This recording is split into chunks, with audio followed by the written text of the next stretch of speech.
বুঝবেন আপনার কেউ ক্ষতি করেছে কিনা।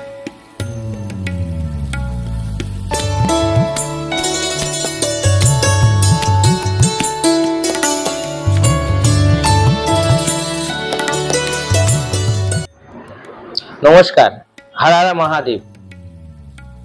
আড্ডা উইথ দীপক শাস্ত্রী চ্যানেল থেকে দীপক শাস্ত্রী আবারও আড্ডা দিতে চলে এসেছে আপনাদের সাথে ছোট গল্প নিয়ে।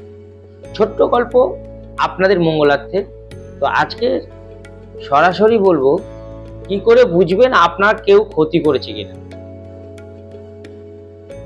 সবার প্রথমে আপনার দেখবেন, ধরুন আপনার সুগার রোগ নেই কিন্তু হঠাৎ করে আপনি শুকিয়ে যাচ্ছেন, তখন বুঝবেন আপনার কেউ ক্ষতি করছে। হঠাৎ করে আপনি অসুস্থ হয়ে বাড়িতে পড়ছেন কিন্তু আপনার রোগ হয়নি কোনো, ডাক্তার বলছে, তাহলে ভাববেন আপনার উপর কেউ ক্ষতি করেছে।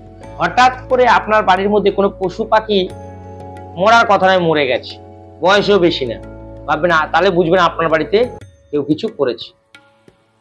হঠাৎ করে নিজেদের মধ্যে অশান্তি, ঝগড়া ঝামেলা, অর্থ সংকট, তাহলে বুঝবেন আপনার বাড়িতে কেউ ক্ষতি করেছে। হঠাৎ করে আপনার বাড়িতে ভুলভাল গন্ধ পাচ্ছেন যেটা আগে কোনোদিন পেতেন না, বা রাতে কোনো আপনি আওয়াজ বা শব্দ পাচ্ছেন যেটা কখনো পেতেন না, তাহলে বুঝবেন আপনার বাড়িতে ক্ষতি করা হয়েছে বা আপনাদের উপর ক্ষতি করা হচ্ছে।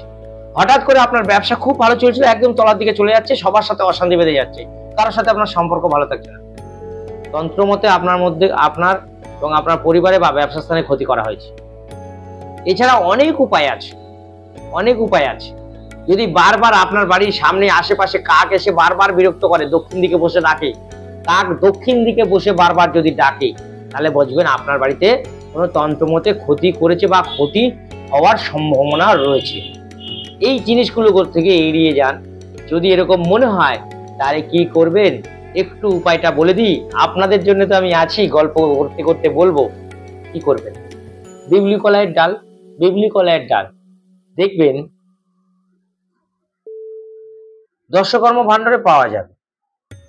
লোবানের ধুনো বা গুগলের ধুনো বলবেন, দিয়ে দেবে, ওটাকে গুঁড়ো করে এমনি ধুনোর মতন পেস্ট করে নেবেন। মাছ কলাই বা বিউলি কলাই ডালের সাথে একটা পাত্রের মধ্যে দিয়ে চালিয়ে ওটাকে বাড়ির চারিদিকে ধোয়াটা দিয়ে দেবেন।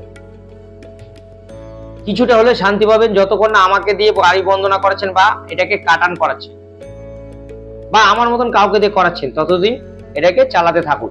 তাহলে কিছুটা হলে আপনাদের এই নেগেটিভ সমস্যা বা কেউ ক্ষতি করেছে সেটা অতটা ক্ষতি করতে পারবে না। এরকম গল্প শুনতে বা দেখতে আড্ডা উইথ দীপক শাস্ত্রী চ্যানেলকে সাবস্ক্রাইব করুন। প্রত্যেকটা গল্প আপনারা পাবেন। ভালো থাকুন, সুস্থ থাকুন, মা তারা মাকামাখা আপনাদের মঙ্গল করুন। নমস্কার, হর হর মহাদেব।